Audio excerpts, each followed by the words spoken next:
Okay.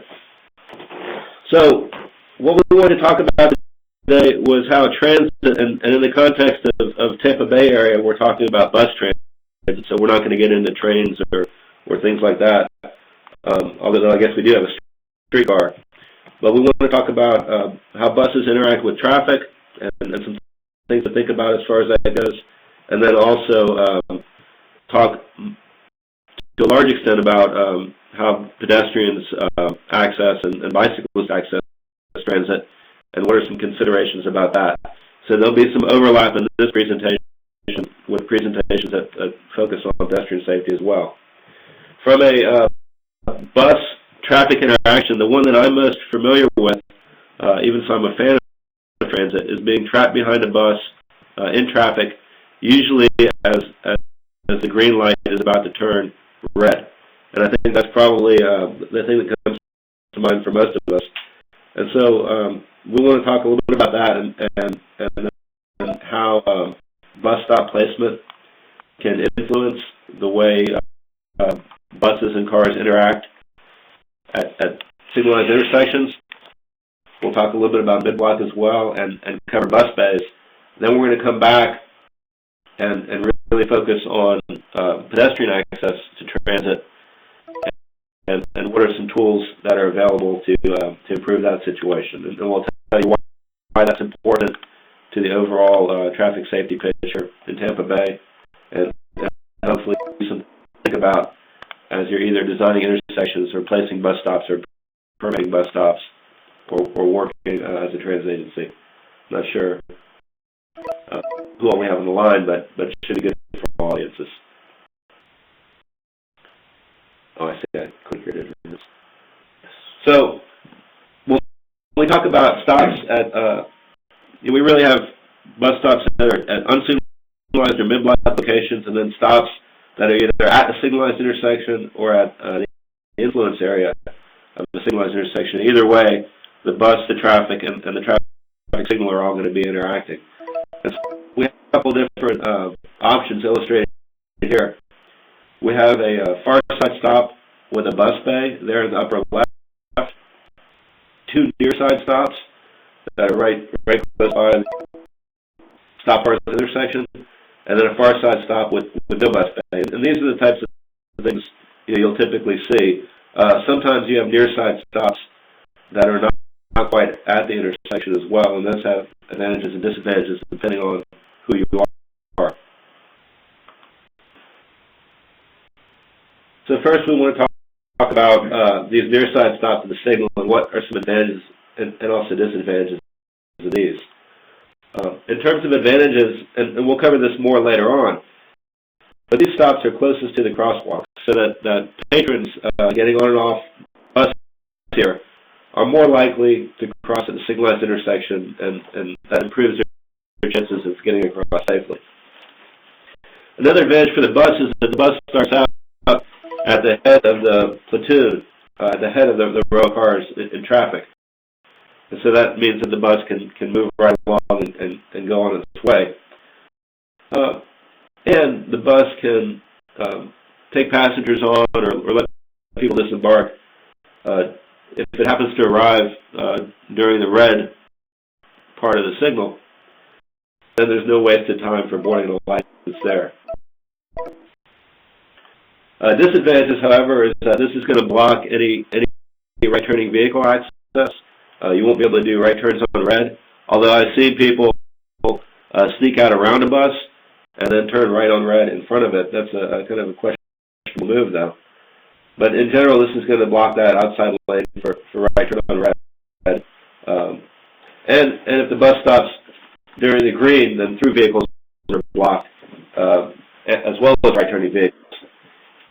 And if the bus is approaching on green, and then it has to stop and take passengers on and off, depending on when it arrives in the cycle and how many people are getting on and off, it's likely that the bus will miss the green and have to wait through the signal, whereas if the bus stop had been on the far side, that would not have been an issue.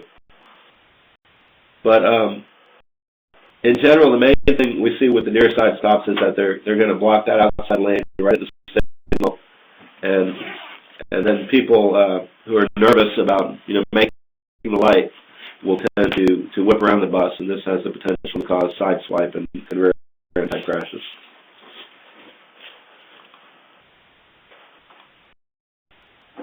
Far side stops also have advantages and disadvantages.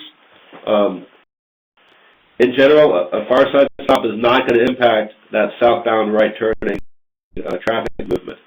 Although we'll see an example later where it could impact the eastbound right turn, depending on how it's positioned and how it's designed. But generally, that's a benefit that the far side bus gets out of the way of that right turn movement, whether it's on the green or if it's a right turn on red.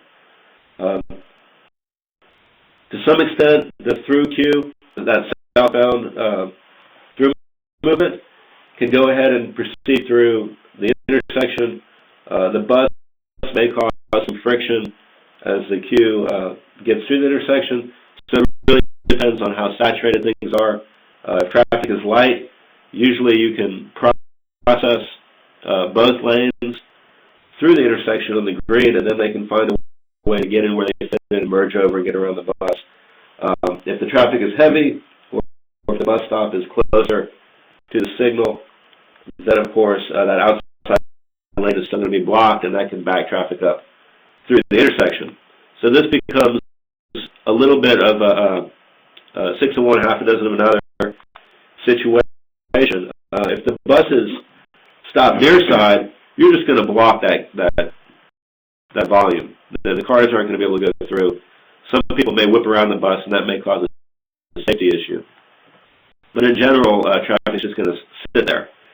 If the stop is far side and volume is light, then you process the flow better through the intersection. And again, you have to deal with side swipe, merge issues on the far side. But if the flow is heavy, then you may back traffic back through the intersection, which is probably a more complicated, less safe condition than if the traffic had not entered the intersection in the first place. So, the placement really matters here. We'll cover this more, but from a safety standpoint, this type of stop placement tends to encourage mid-block crossing, and because it's not only is it not at the signal, which would encourage people to use the crosswalk, this is not really truly at a mid-block location either. So you can have a condition where pedestrians are crossing through a standing queue. They become exposed to a multiple threat type situation where maybe there's stop traffic and they step out into a left turn lane, which might be free flowing.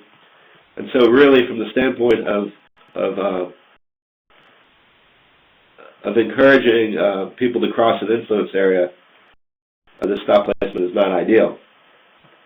And the bus, if the bus happens to arrive during the red on the near side, that's good, but in this case, they're going to go through the signal and stop, and that takes time. So from a automobile's perspective, a really nice situation is if you have a bus bay. And the reason for this is that it gets the bus out of the way. I mean, it's pretty straightforward.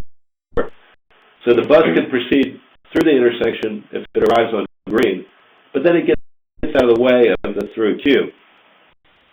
And so that lets traffic flow, whether it's the westbound through movements, westbound right turns, because the bus has already gotten out of the way of the approach, or if it's southbound right turning movements. None of those traffic movements are impacted by the bus. And so that's pretty good for cars. The bus stop may be positioned closer to the intersection than if you did not have a bus bay. So where typically without a bus bay, you'd want to move that far side stop down the line of ways to avoid the friction issues as cars pass through the intersection to allow time for the outside lane to merge over.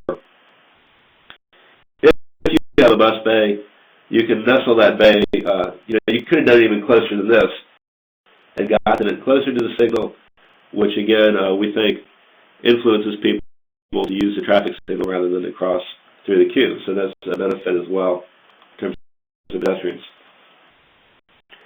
But the main challenge here is that despite the Florida law, despite the little yield signs in the back of buses, traffic tends not to yield to the bus to let it back in.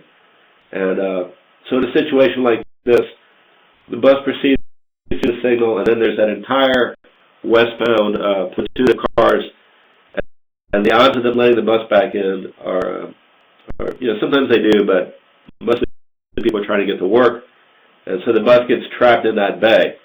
At a location like this, then if you have a heavy southbound right turn movement, they may not even get a break. You may have, as a westbound platoon starts to dissipate, you may start getting southbound right turn on red, and then southbound green, so the bus can be trapped there indefinitely, and this creates delay for the transit system and for the people riding the bus. And so many transit agencies, except for on the busiest of roadways, try to avoid having bus bays because you get into a real trade-off about delay for vehicles versus delay for buses. You do have the risk, I suppose, as the bus decelerates to enter the bay. It's a pretty short taper deceleration area, so you could have rear-end crash issues there, or as the bus merges. If the bus takes their right-of-way, and for whatever reason the driver is not smart enough to yield to the 40-foot-long bus, then I guess you could have a side swipe crash there as well. Relatively uncommon, though. So those are the principal considerations with bus stop placement at signalized intersections, and as you can see, it really depends on the for what benefit are you trying to optimize, and then understanding the trade-offs. There really is no. We'll show you in a little bit some win-win scenarios at the end of the presentation, where if you have the right-of-way, you can do things that really optimize outcomes for all of the users. But those are a little bit more complicated and often difficult to retrofit in tight urban areas. But the main message so far is that it's a lot of trade-offs. There are some silver bullets, but they're a little bit complicated to get into. So we could have a little discussion on traffic. I don't know. I've not been watching the chat too much, but if there are any questions on cars and buses interacting, again, principally at signalized intersections, I guess we can do a little of that now, or we can just keep having any questions. Yeah. Okay. Well, we'll keep on moving that, and if you've got questions, we can go back to that part of the thing later on. So now we're going to talk about pedestrian, and then lots of times what works good for pedestrians also helps cyclists and improving their safety and access to transit. And first I want to tell you why, particularly in District 7 or in Florida, we think this is important. Talk to you some and just give a general briefing about some activities that District 7 is doing to address this systemically on a district-wide basis. Talk a little bit more about bus stop siting and how that influences the safety of pedestrians, and bring that into a mid-block discussion as well. And then also talk about some basic safety tools. So the basic premise is that every bus stop is a pedestrian crossing. We see one here with a crosswalk and a median, and it looks pretty nice. But many of them are not designed this way. So whether we admit it or not, bus stops are attractors for pedestrian and bicycle trips, and we need to consider that when we position them and when we design our roadways around them. This is probably more common. This, I want to say, is up on Fletcher Avenue in Hillsborough County, north of USF, or east of USF, west of USF, and Livingston Road. And so here we see the bus stop, pedestrians crossing from the bus stop mid-block. And the common reaction to this among professionals in our industry is to say, how silly of them and irresponsible, since they have a baby carriage to boot, which we can assume there's a baby in. Why did they not just go to the traffic signal? But when we look at it in a plan view, the question becomes, yeah, if you were here, you'd probably go ahead and cross. We could call the question why there's not a crosswalk here. I think one's being put in as we speak. but you probably go ahead and cross and do the right thing here. But this is 150 feet, and when we do this in a live workshop, we'll ask people, put your hand up and tell us if you walk this far out your way. And about half the hands go down at 150 feet, 225, and then here's the bus stop right here at 300 feet. Now, if any of us had calculators or were good with math in our head, you know, we're talking about 100 seconds for 300 feet, right? Was it 4 feet, 3.5 feet per second? So this is probably a minute and a half to walk this distance. I think I did that right. 3.5, right? Yeah, so this is about a minute and a half, and then let's assume that their destination was across the street. A minute and a half, whatever time it takes to cross 2 legs of the signal. We run pretty long cycles here in Florida, so that could be maybe 180 seconds.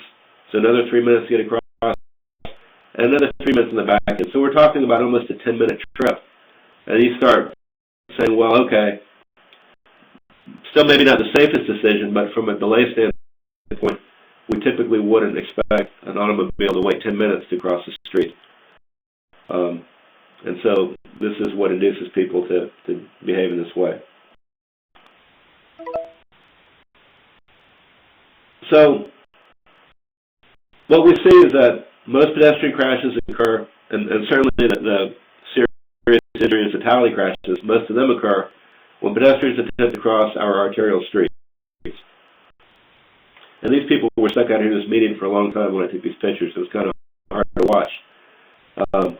We also see that in Tampa Bay, at least, most pedestrian crashes involve adults, so grown-ups getting hit. And there's also an overrepresentation of pedestrian crashes at night. Typically, we see about 25% at night, but also in low-income, low automobile ownership areas. We've done this a number of times where we've taken census data and overlaid it with bicycle and pedestrian crashes, and the findings are pretty remarkable. And the thing about this is that low-income, low automobile ownership grown-ups are the same people that we have a lot of bike and pedestrian crashes, but those also tend to be the same people that use our transit system. And so when we look at the worst corridors here in Hillsborough County for pedestrian crashes, where the concentration of pedestrian crashes occur, and we overlay those with transit routes, we see that not only are almost all of those transit routes, but in many cases, they're the busier transit routes that we have. And so from the district's perspective, this is both a challenge and an opportunity. We have the same customers that are our transit customers, are also our pedestrian roadway customers that are the most likely to be run over. And so if we focus our pedestrian safety solutions in high transit areas, there's a double benefit to that. And so something the district is doing, trying to tackle this systemically by recognizing that relationship. And the objectives are to promote regional bike and pedestrian safety, identify short-term enhancements, and then longer-term encourage multimodal activity, which of course has a congestion relief benefit as well. So the process has been to prioritize spots and corridors and develop initial recommendations, and then start running this through for implementation. The basic way this was done was looking at ridership at a stop level. So we have how many people ride on a particular route, but most of our transit agencies here in the district also know how many people get on or off at an individual stop. And so we said, where do we have that conflation of high ridership stops and then also high crash locations? And where we have both of those became the high priority locations to study. Also looking at if there are ongoing roadway projects or other information that may be relevant to prioritization. So initially we picked a little over a dozen spots or intersections or mid-block locations, and then 2 corridors that are about a mile long each to go out and look at. And the idea was to identify deficiencies that influence access to transit. Excuse me. Also look at how bus stop locations are impacting traffic operations at these locations and general traffic safety. And then looking at pedestrian movements and patterns to see how improvements can be made. The range of things we're looking at are sidewalk gaps, bike facilities, improvements to transit facilities, roadway lighting, potentially access management improvements, considering education enforcement strategies, geometric design, traffic operations, to name a few. And so some examples that have come out of this are just sidewalk gaps. This is the intersection of Bush Boulevard and Nebraska Avenue, where you just have a sidewalk gap. And the solution to this, it's a right-of-way constraint, is the reason the sidewalk doesn't exist here to begin with. Even so this looks like public right-of-way, it's actually private property, part of the car dealership. But we want to go through and change the curb geometry to reduce crosswalk distance and improve safety. And in the process, we're also going to be able to wrap our sidewalk in around the outside of the traffic signal. Looking at bus stop locations, where we have those far side stops that are really not close enough to the intersection, we don't have an opportunity to introduce a bus bay. Consider moving those to the immediate near side so that pedestrians are more likely, it's more convenient to use a signal to cross. So they're not incurring that outer direction travel that we talked about at the outset. Lighting is a big deal. District 7 is as a district-wide priority, focused on improvements to street lighting and specifically intersection lighting in order to improve safety.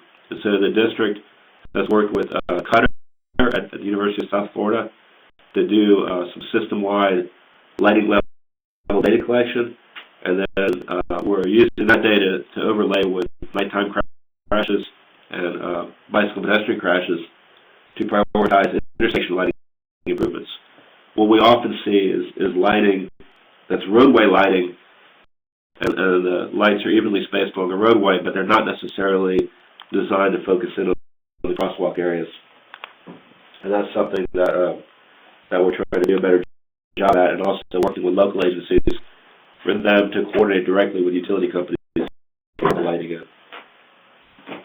This influences safety for pedestrians and transit users and really all roadway users. It's also a maintenance issue where you may have good roadway lighting in place, but trees have grown up around it, and you're not getting the benefit of that. And so the process now is that we're working with district staff to review and internally vet the initial round of recommendations. We'll go back out and coordinate that with transit agencies, local agencies, MPOs, and then ultimately get as much as we can into the work program or implement it through design, build, push button type contracts. And this also has a website where pretty soon, within the next month, we expect to be posting the findings of the initial reviews. And our project manager is Alva Lopez at the district.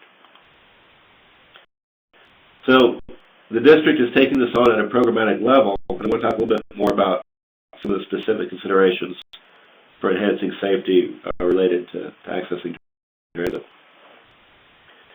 This is another example of bus stops around an actual real-life intersection. This is in Tampa. The big east-west road is Hillsborough Avenue, and the little north-south road is 22nd. And there's some good things and bad things about bus stops at this location.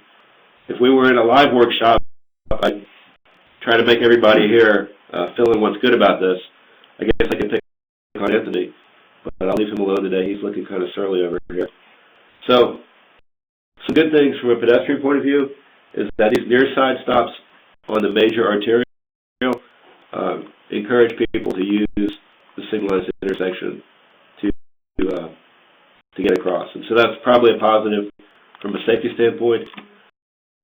They're going to block traffic on the approach, but if we put them far side, they also block traffic, and they encourage mid-block crossing.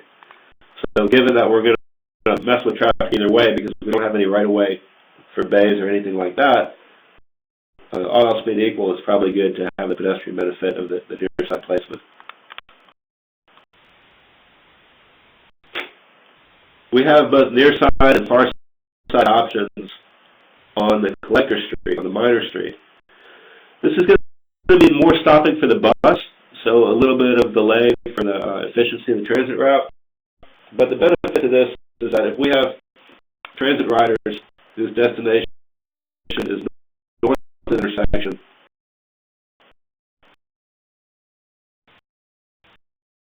and they get off, if we only have stops on the south side, they get off the bus there, and then they have to cross that major intersection. The benefit of them not having to do this is they're not exposed to traffic, whether it's, let's assume for a minute that they do everything right and cross onto the walk signal.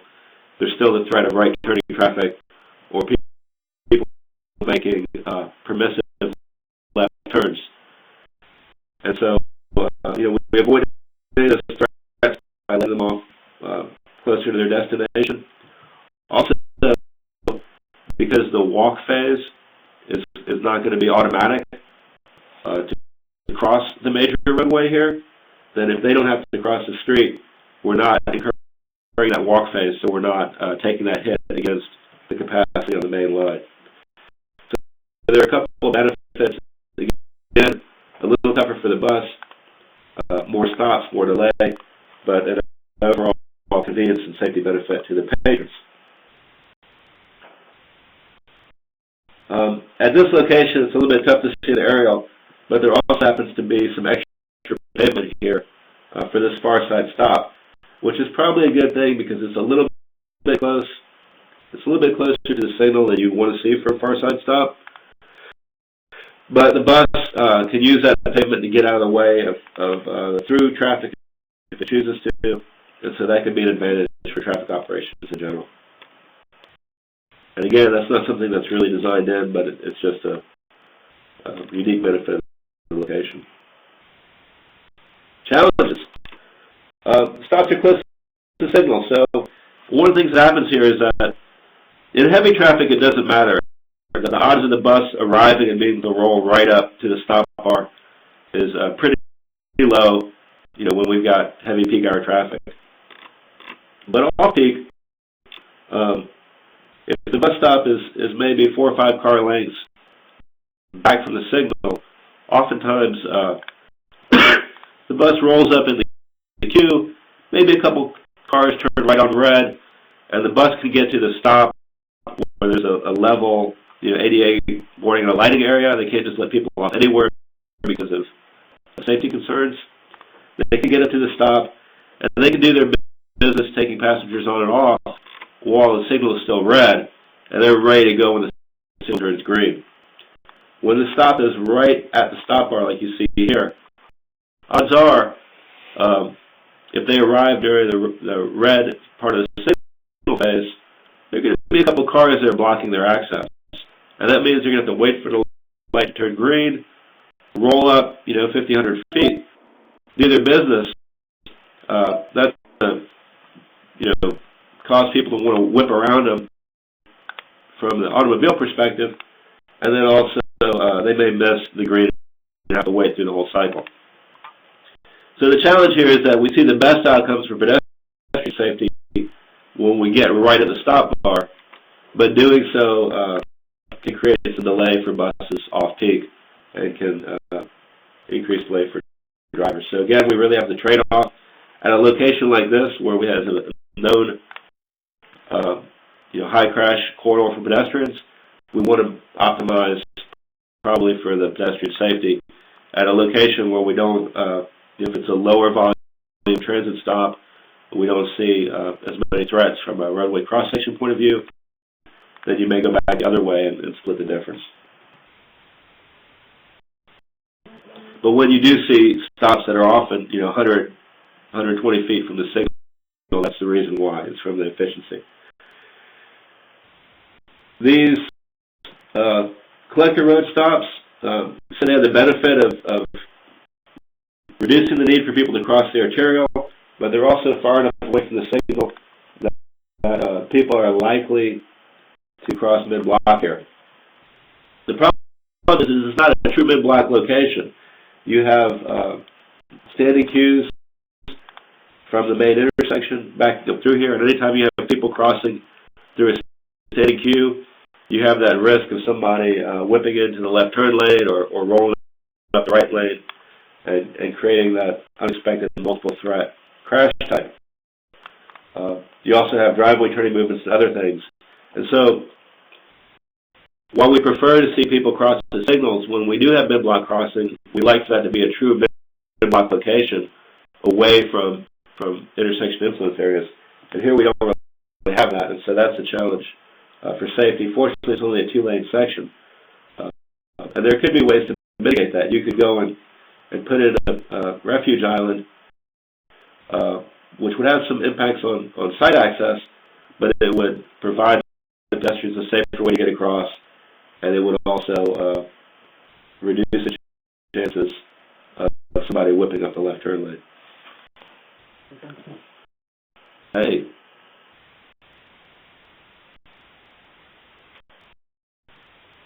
So we also have the issue here, and this is actually a known issue that Hillsborough Transit is working through, where this far side stop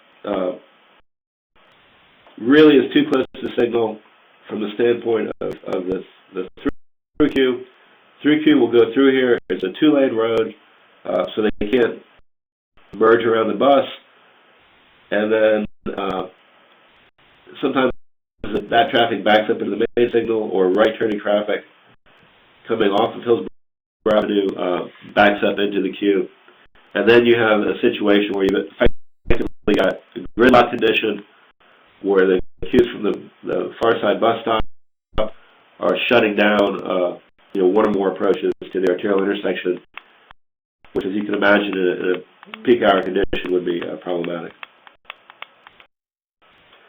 Their solution to this is to work with this property owner to put in a bus bay here, but because of some issues with the property being in transition, that's been tough to accomplish. So they know what the solution is, which is really to mirror the de facto bus bay on the north side. It's just taking a little while to get done. And putting a bus bay on a collector street, where you're not going to have that long through movement duration, the queues are going to be lighter, is less impactful on the transit vehicle because they're going to have more opportunities to escape from the bus bay than they would with a bus bay on the main line. And so, from their perspective, it's not as big a trade-off. So that's another look at signalized locations more from a pedestrian's point of view. I want to talk now a little bit about a mid-block location, and I've got 3 examples here of what is a mid-block location. The difference between them is that example 1 is it's not a commercial driveway. I think I have some slides to go with this. Let's see. And then also which location is likely to be the safest to cross. And so example 1 is clearly a mid-block. It's not got any driveways or local streets. Example 2 has got a local street access, but it's not signalized either. None of these are signalized locations. So example 3 has got either 2 local streets or a local street and maybe a commercial driveway. We're not sure. From the DOT's perspective, from the language in the Traffic Engineering Manual in Chapter 3.8, which is an important reference for all of you, that discusses mid-block crossing, really any location where the approaches are not controlled by either a traffic signal or stop sign functionally can be treated as a mid-block. And so, from our perspective, we don't want to split hairs about whether it's an unsignalized intersection, a commercial driveway, or truly a mid-block, as is the case of example 1. It's really they're unsignalized, they don't have stop control. So from an operational perspective, we needed to think of them in a similar way. But some have advantages and disadvantages in terms of the latent safety for crossing.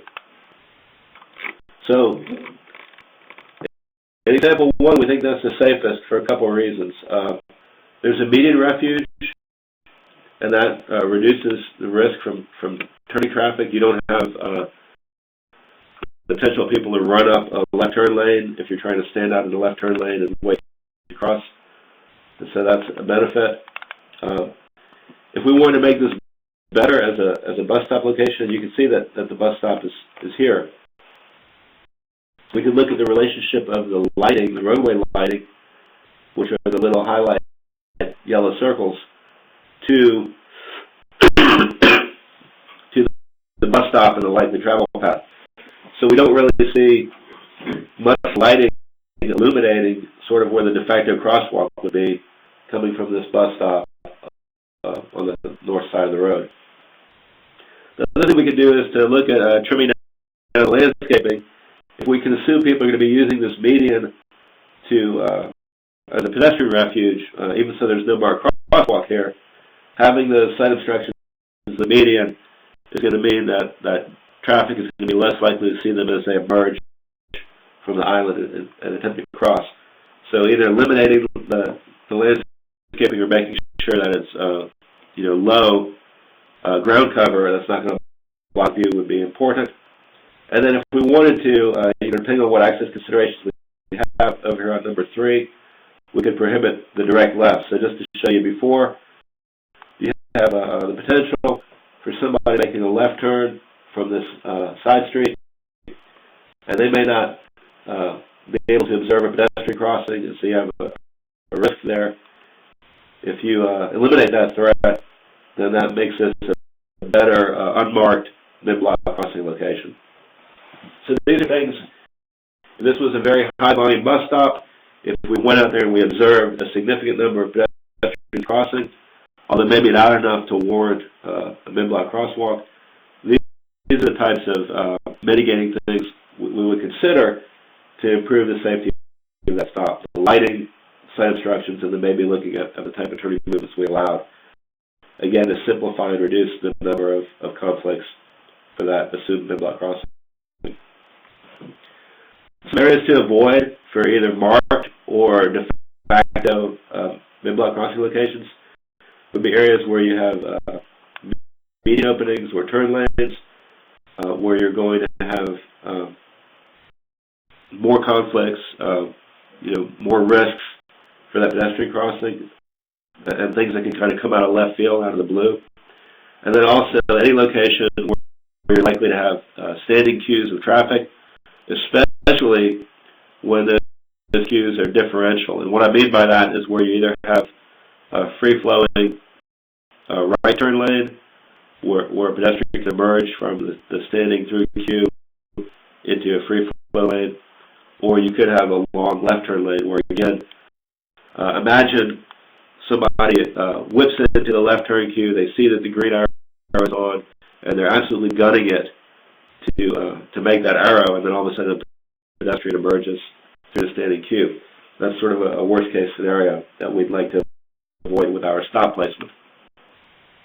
So when we're thinking about mid-block locations, long before we start entertaining the concepts of, do we need a crosswalk here, or what are we going to do, there are other things that we want to think about in terms of optimizing. And the same things that you would think about when placing a mid-block crosswalk are the same ideas you think about when positioning a mid-block transit stop.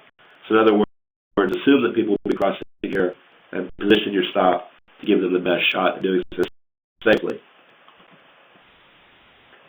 Some other considerations are the proximity to generators and attractors. We do want transit to be convenient, and so oftentimes transit agencies will optimize to position stops right at the front door of the attractor or the generating land use.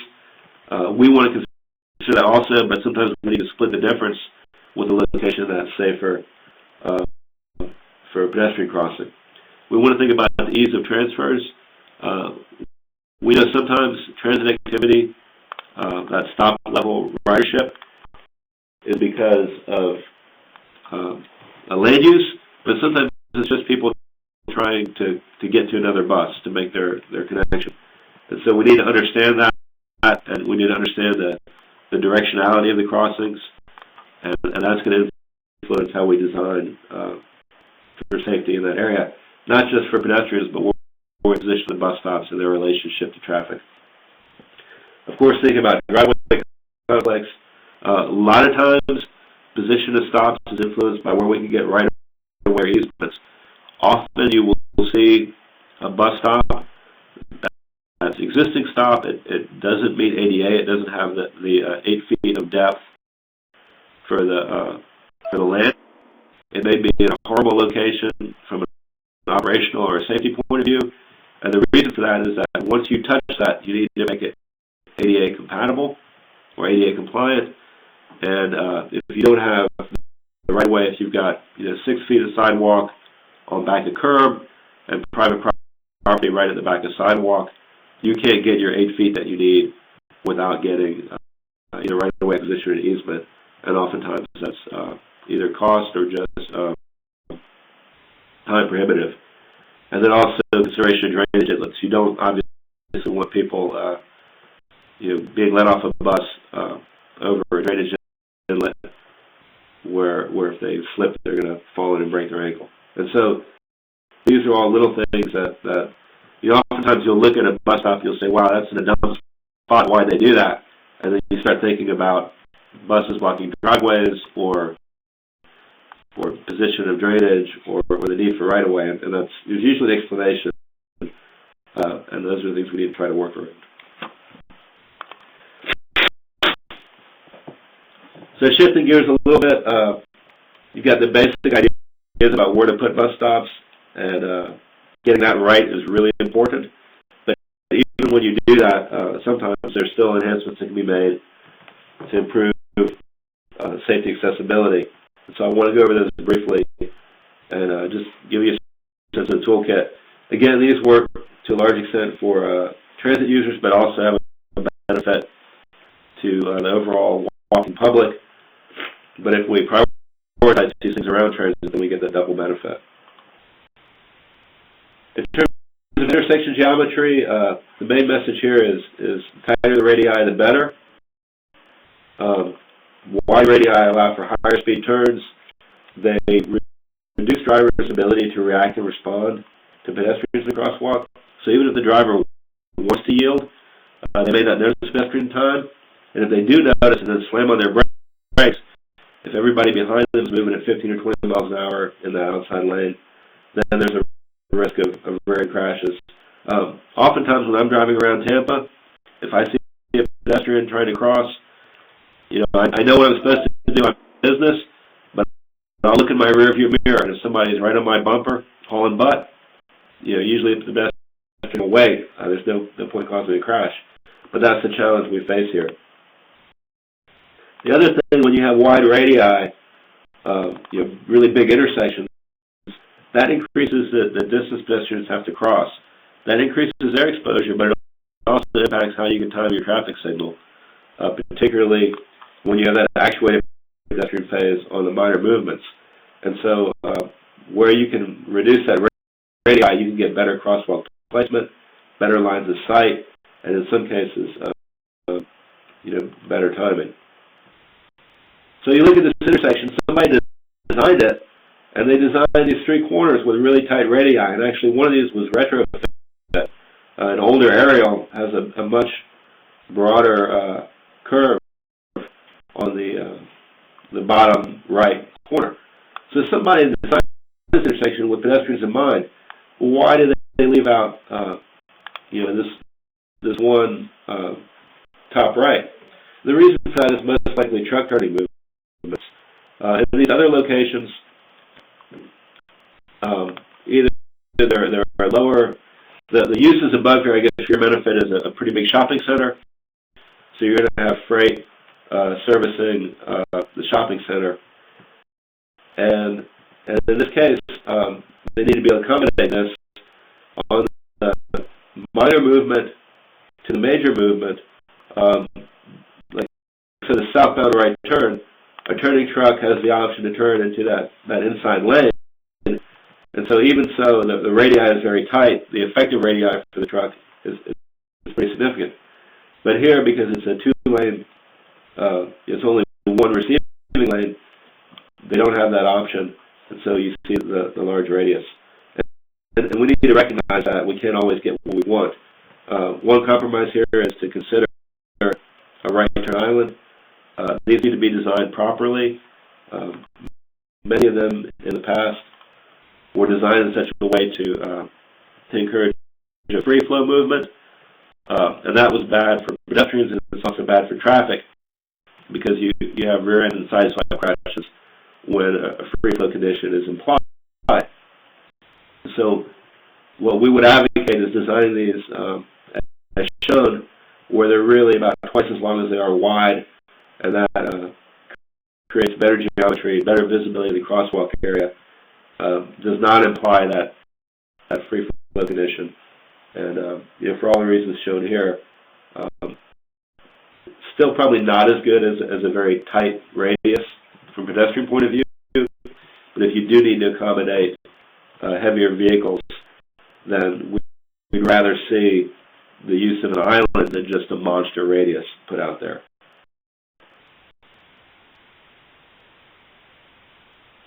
So this just explains a little bit more.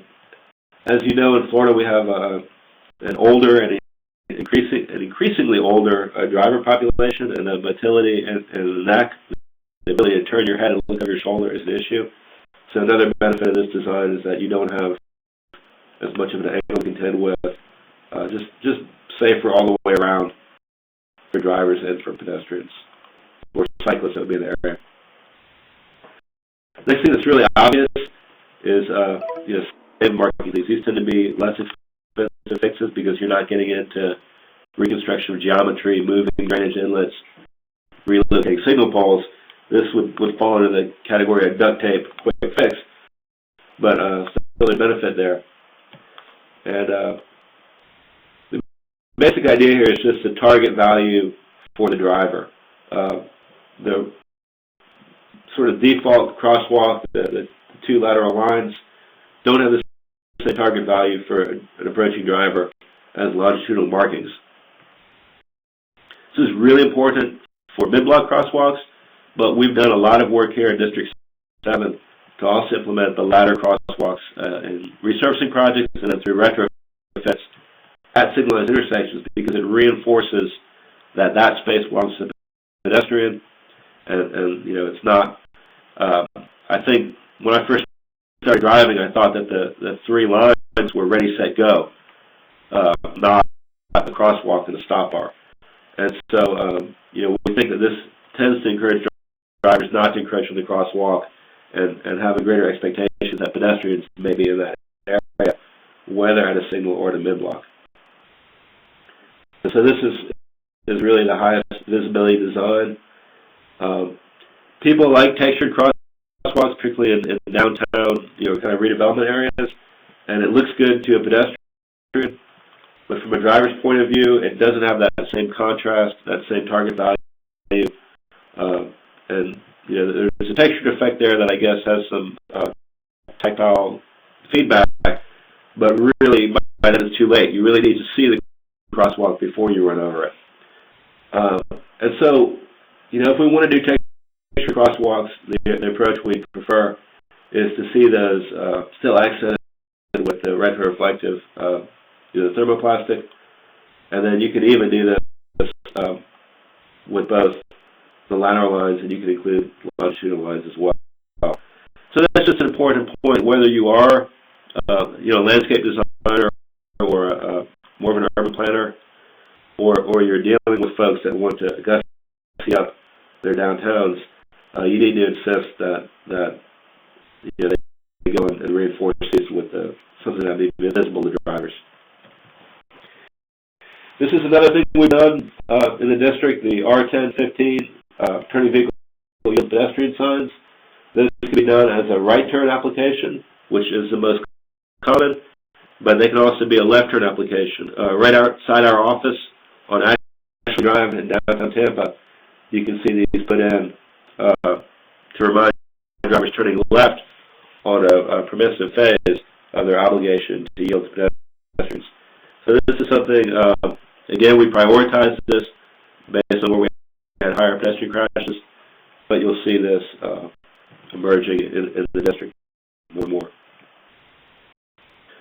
Good placement of push buttons is important. This is an ADA thing, but it also encourages pedestrians who don't have disabilities to use the crosswalk signals as they ought to be doing. And then looking at the timing of the pedestrian signal, whether we prefer the countdown signals, those have an overall safety benefit and certainly are more intuitive for pedestrians. This has been shown over and over. Or if it's the old school, flashing don't walk, it doesn't really matter. What we would like to see is that we have countdown signals throughout, and so many jurisdictions have got those implemented, but every once in a while I'll run across one of the old ones, so we'd like to see that completed. We'd also like to see recall to walk, or the walk phase appear automatically, definitely along the major roadway approach, but when both roads are major roads, and we know that there are some limitations in the controller cabinets as to whether or not you can do this, but when your through green interval is going to be equal to or greater than your minimum pedestrian interval, there really is no reason not to have the walk signal appear automatically for both directions. Whereas when you have a minor street and the walk interval, the minimum walk interval is going to be longer than your typical through green, then we understand the benefit of only having the walk signal appear when actuated. But where you have this two arterial intersect, then we'd like to see walk applied to both where it's possible with your equipment that you have. The other thing we see is, I don't know if this graphic is very intuitive or not, but the top bar represents what the traffic signal is doing. So you have the green interval for cars, and then the yellow, and then the all red, and then the red for the major movement. And what we see oftentimes is that we have this minimum pedestrian walk, and then automatically going into the countdown for the pedestrian, and then a don't walk for the pedestrian. Sometimes for a significant period of time when the through traffic is green. And we understand some of the reasons why this is done when you have adaptive control or you're running preemption for emergency vehicles, and we understand all the excuses why you would do this. But the problem is that when a pedestrian is looking at the best thing we can do as traffic operations people is to provide predictability and to provide good information and feedback and intuitiveness to the traffic on our roadways, including cyclists and pedestrians. When a pedestrian arrives at a signal and the through traffic is clearly green and just moving right along, and they're either in the don't walk phase or the pedestrian signal, they're either in a countdown or the pedestrian signal is red, they really don't know how much time they have. And so they may unnecessarily wait when they could have crossed perfectly safely, or they may go looking at the green and then get caught halfway when it cycles through the clearance interval. So what we would really prefer to say is that the pedestrian countdown reaches 0 as the mainline signal cycles to amber, depicted here at the bottom. So a longer walk interval taking up the balance of the time, and then counting down so that they cycle together. That's better feedback for pedestrians, and frankly, drivers can use that to go ahead and decide to coast, and because nobody uses those countdown signals to accelerate through an intersection and beat the red. We would never do that as responsible citizens, but at least it provides great feedback on how to save gas and coast to a gentle stop. Hopefully the sarcasm is coming across the webinar. If not, apologize. But at least it's honest feedback. And incidentally, research has been done on that, and we've not seen increases in red light running or bad behavior measurably of people using those walk signals to time the light as an automobile. In fact, we see the opposite. We see an overall crash reduction because I think we're providing better feedback to drivers. How we signalize intersections is important to pedestrians. So this is a discussion on basic turn phasing.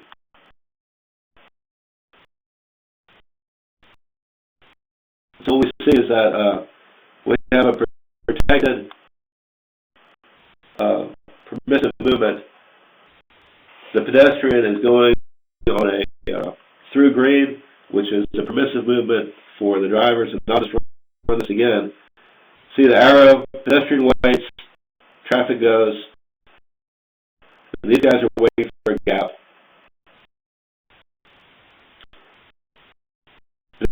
Pedestrian goes. And often what you'll see here is this really more complicated than this. The pedestrian may start to go. The realistic situation is that during this protected green, the pedestrian snuck out halfway. We see it all the time. They're kind of waiting here to go. But probably before they can go across, people have already started turning right. And maybe they yield, maybe they don't. Oftentimes, that through movement, the opposing through movement may be saturated, and this left-turning vehicle is sitting here waiting for a gap. And their focus is on the through movement. They're not necessarily looking at this crosswalk, which is what they ought to be looking at. Hence, that R1015 sign I showed you earlier, just to remind people, hey, take a look over at the crosswalk. They see their gap, they're going, and they may be going at great speed to try to shoot a narrow gap in that through movement. And that's where we see the pedestrian get hit. I reviewed a crash report once where the pedestrian was alive just long enough after the crash to explain that the person turning left aimed into them. And the driver, who survived definitely after the crash, said the pedestrian ran toward her car. And what we think happened, although we'll never know what really happened, but what we believe happened is the pedestrian started to cross, the driver started to go, the driver was probably turning towards the inside lane, as you ought to do when you make a left turn, saw the pedestrian, couldn't stop because there's oncoming traffic, and went and aimed for the outside lane. At the same time, the pedestrian, seeing the driver approaching, ran for it, and they ended up colliding, and the pedestrian later died. So that's the type of shenanigans you get into when you have busy intersections and you're running permissive phasing. Protected only works a little bit better for pedestrians. Green arrow. And let me go back to this.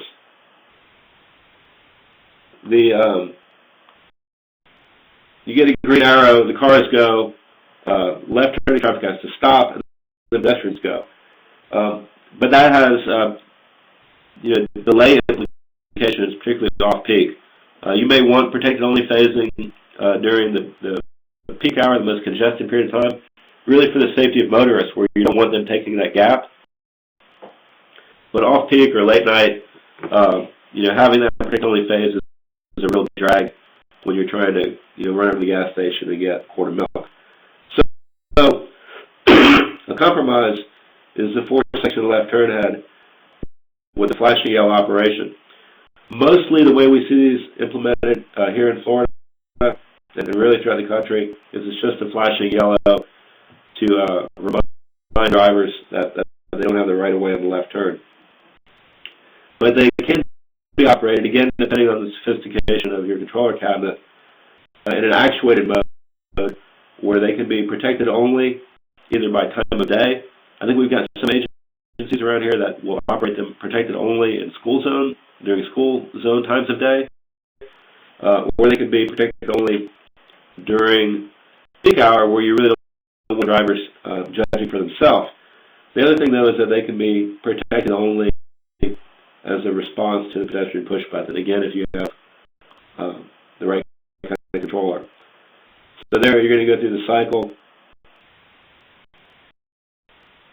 and you provide that benefit. And I think there's something wrong with the way the slide is opening. But the basic idea is that you have protected permissive or permissive phasing when you need the efficiency out of your intersection, but when you need the safety advantage of protected only phasing, you can have that too, either by time of day or based on push button actuation.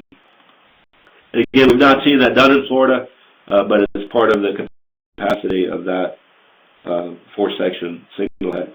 We've also seen this in Broward County where they use a flashing red instead of a flashing yellow because they had a fatality where someone took the flashing yellow as a yellow clearance and went for it, assuming that the opposing through movement would stop or had a red, and they didn't. And so they've implemented those as a flashing red in Broward. I don't know if that's going to catch on around the state or not. The other thing we have is the idea of leading pedestrian interval. A lot of times you'll see that pedestrians waiting to cross, the signal turns green and cars start going. And they start making right turns. Pedestrians, it's pretty hard to take the right away from moving traffic. And then you can have a situation where the pedestrian interval has wound itself down, and now there's not enough time to cross the street safely. If they're young and healthy, they can run for it. If they're not, they can get stuck out there, and the through traffic can start moving. So the lead pedestrian interval is as it sounds. We have one of these at Kennedy Boulevard and Ashley Drive in downtown Tampa.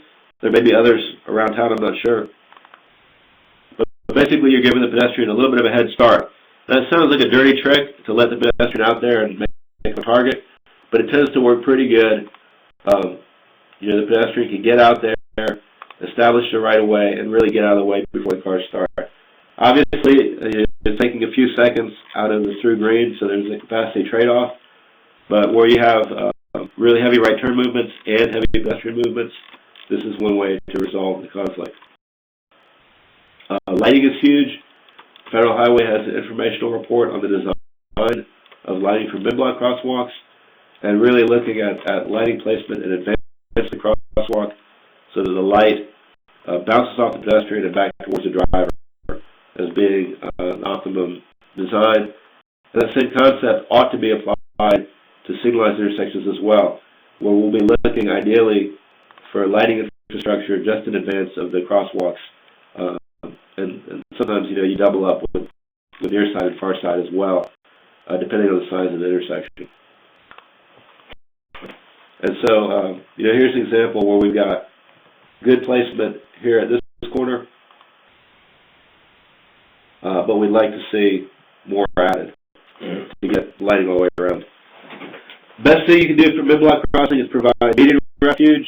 This tends to work pretty well on 2-lane and 4-lane roads.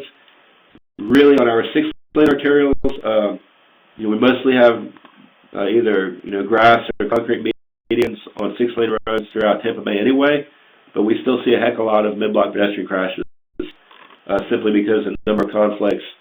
And they're typically on the far side of the crossing. But on a 6-lane road, you still have a heck of a lot of conflicts with or without a median. But these tend to work pretty good on smaller arterial and collector streets. Rectangular rapid flashing beacon, more or less invented in St. Petersburg. It's caught on nationally.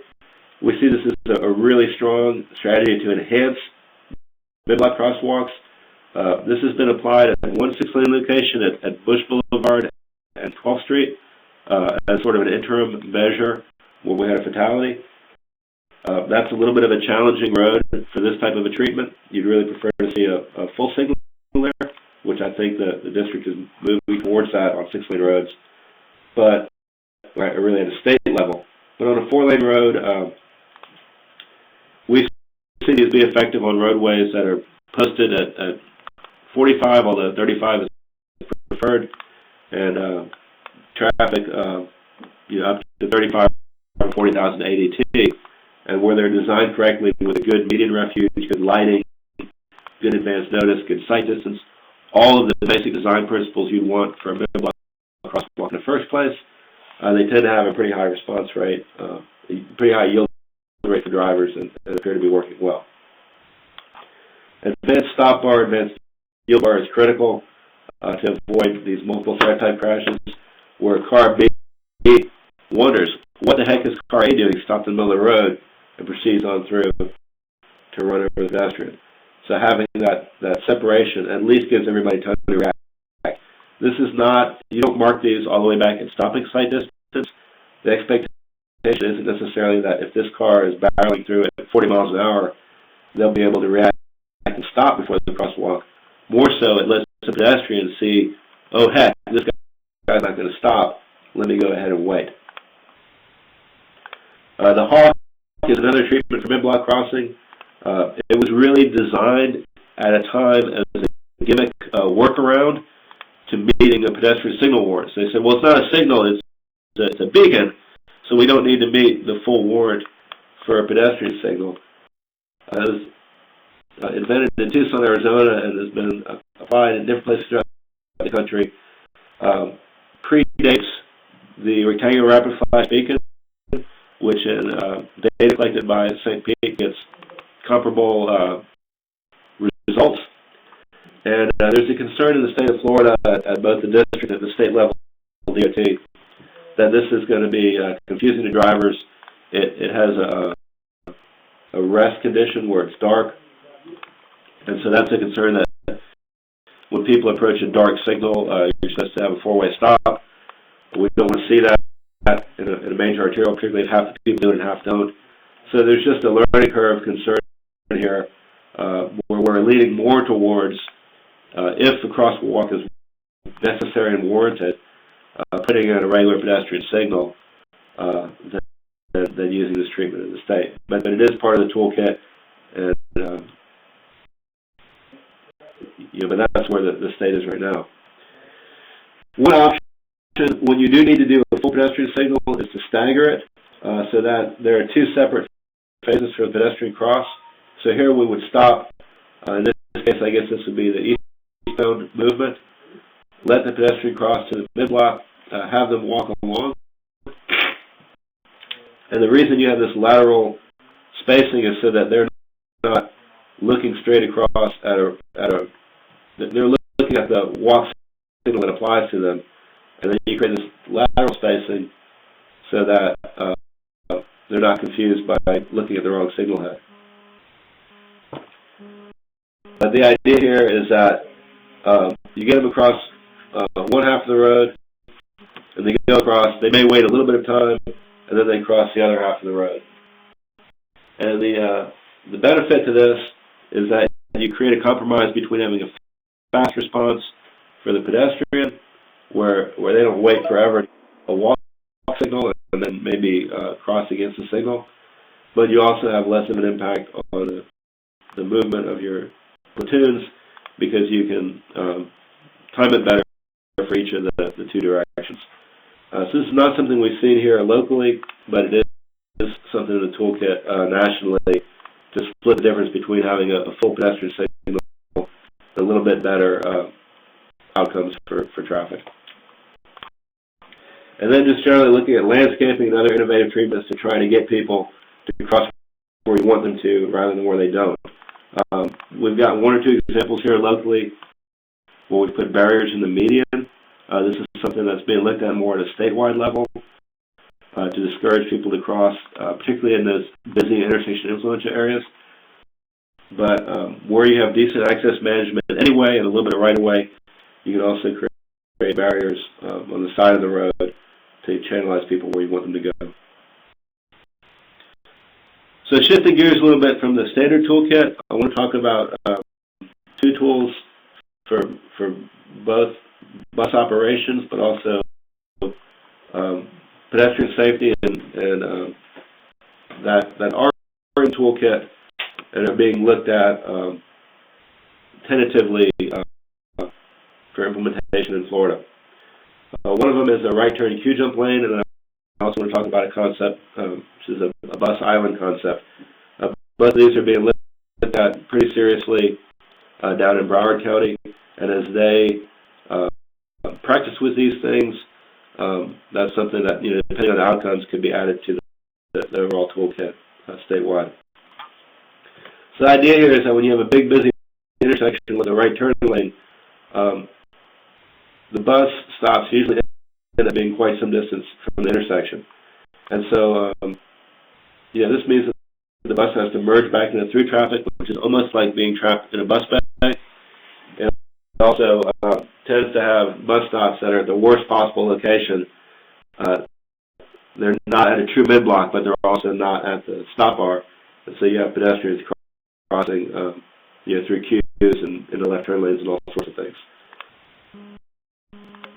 And so one strategy to avoid this is what's called the bus queue jump. And the way this works is that the bus actually stays in the right turn lane and proceeds all the way up to the stop bar. And then they can do their business. If it's a through green and the bus is there, they're going to block the right turn movement. That's a fact. If it's a red turn, if it's a red light, the bus needs to find a way to get all the way up to the front. Often this can be accomplished by having a left turn, a right turn phase that's running concurrent with the opposing left turn. And so you can use that to process that right turn queue to get the bus up to the front. And so that almost becomes a trade-off. You're giving the right turning vehicles an extra green period, and then you're also letting the bus get to the front. This gets you, the reason these are done typically is to improve bus travel time, to give them some travel time advantage, let them get up to the front of the queue. And sometimes they're done with far side bus stops. But one benefit of doing it with a near side stop is then you get better stop placement for pedestrians. So you get something that gets the bus out of the main traffic flow, and better stop placement and some travel time advantages for the bus. The challenge is making sure that they can access in the first place. When we have these ridiculous long through queues during the peak hour, which is when you really need this, then you need to have a very long right turn lane for the bus to be able to get into that right turn lane to begin with. And then the bus needs to be able to get up to the stop, process its passengers, and be ready to go when the signal turns green. This is one scenario where our very long cycle length actually works to the advantage of the buses and pedestrians, because it gets everybody where they need to be and gives them time to process. So the advantage is that the bus gets to jump ahead of the queue, travel time savings, and if they get there in such a way that they can process warning and lighting during the red, there's no lost time there. Stop placement is better for pedestrians trying to cross, but also for transfers, because the closer to the intersection, the less distance to walk if you need to transfer buses. And something neat here is that bus is going to take a few seconds out of the through green, or it could jump a left turn phase as well. It just depends. But the same few seconds out of a through green also can act the same way as the leading pedestrian interval I just showed you. So assuming we've got a busy transit route, otherwise why would we bother? And we've got a busy intersection. This is a benefit that the pedestrians can get the jump while the bus goes through, and you sort of have a dual benefit there. Disadvantage is that there's some impacts to the right turn movement, especially right turn on red, where the bus is going to be waiting to go. The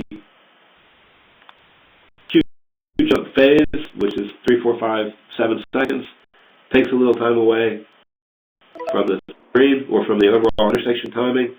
But again, there's that benefit of the leading pedestrian interval in the mix, and there's just limited experience in Florida, and so you can have issues where citizens, the drivers may follow the bus through. We just need to figure out all the potential risks. District 4 has a pilot project ongoing. This includes having the approved product list for the bus signal. They picked a low volume location. It's not a T intersection, but one of the legs is very, very minor. And the idea here is to evaluate what happens, particularly what does the bus do if it encounters, if it shows up and something's a mess with traffic, or there's a reason why it has to behave differently than it normally would. And so as this is evaluated, then from initially at a District 4 level, but eventually to the state level, we'll have more practical experience with these in the state. Another concept being looked at in District 4, this was part of a corridor study that was done. I think T.Y. Lin was the prime firm. I want to make sure to give them credit. You see the question in the chat? No, I can't. What's the Would the right turn queue jump lane only work if the bus happens to be first in the right queue at the stop bar? And how would this work if the bus stopped behind another vehicle at the stop bar? Sure. So that's a good question. Basically, you're right. If the queue jump lane, particularly with a near side stop, you need to be able to get the bus right up to the stop bar. And so one way to accomplish this is that you can do what's called an overlap right turn arrow with your opposing left turn phase. So typically you're going to be processing, in this case, your north-south through movements, before you get your east-west green. And while you're